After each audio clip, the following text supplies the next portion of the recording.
अस्सलाम वालेकुम dear students. उम्मीद करता हूँ कि तमाम लोग खैरियत से होंगे। सराके भेर लास्ट टाइम हमने क्लास 10 की मैथ में 2.6 कंप्लीट कर ली थी और आज हमारी 2.7 स्टार्ट हो रही है। सिंपली स्टार्ट करने से पहले मैं आपको बता दूं कि हमने 8 क्लास के अंदर भी ये चीज़ पढ़ी थी।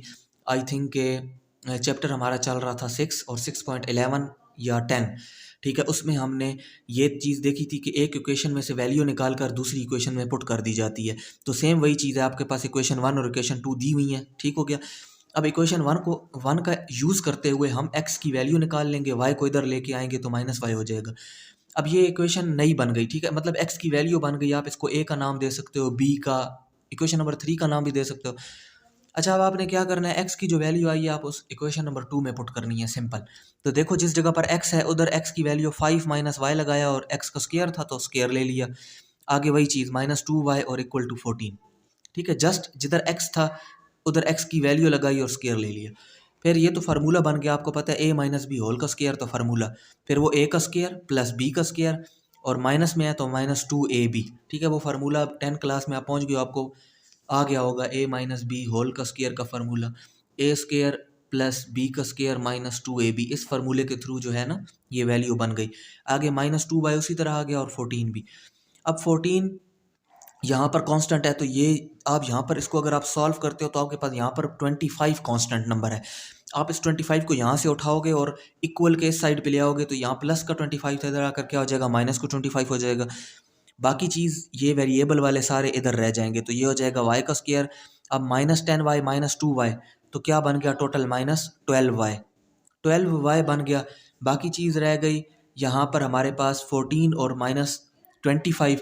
तो जब 25 में से 14 चला गया तो कितना रह गया, माइनस का, हमारे पास रह गया -11, ठीक हो गया। अब ये -11 है और इधर हमारे पास y का स्क्वायर और 10 और 2 12y, और ये -11 जब दोबारा इक्वल के इधर आएगा तो क्या हो जाएगा, +11। तो अब दोबारा से आपके पास एक क्वाड्रेटिक इक्वेशन बन गई और इस इक्वेशन से हम फैक्टराइजेशन कर सकते हैं, ठीक है। फैक्टराइजेशन कर लो, देखो आप 11 y का स्क्वायर मल्टीप्लिकेशन में बनता है तो आप y का square -11y minus Y plus 11 कर दो तो 11 y को y से मल्टीप्लाई करो तो 11 y का स्क्वायर बनता है और -11 y माइनस वाई प्लस करो तो -12y बनता है।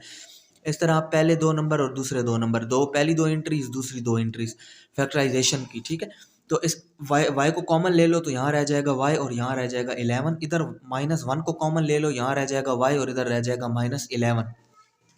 अब बाहर के जो दो एंट्रीज हैं, दो नंबर हैं, उनको इकट्ठा कर लो, y-1 और अंदर वाले y-11, तो दो वैल्यू आ गई। अब इक्वल से उधर जाएंगी तो ये हो जाएगा y+11, ये इक्वल से उधर जाएगी तो y+11, ये y+1 और ये y+11, तो y की दो वैल्यूज आ गई। अब देखो हमने जब y की वैल्यूज मालूम कर ली है ना, ठीक है, तो उसके बाद आपने इसको इक्वेशन नंबर 1 में पुट करना है। ये इक्वेशन नंबर 1 है, x plus y is equal to 5। अब y की वैल्यू पता चल गई है, एक वैल्यू 1 आई है और एक वैल्यू 11 आई है, तो आप इक्वेशन नंबर 1 लेते हो, ठीक है।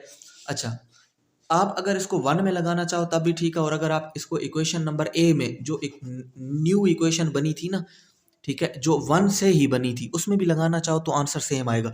तो हमने इक्वेशन नंबर ए में इसको लगाया, put y in equation number A में लगाओ तो x is equal to y 5 minus y, तो 5 माइनस पहले y की कीमत क्या है 1, तो 5 माइनस 1 4, तो एक x की वैल्यू आ गई।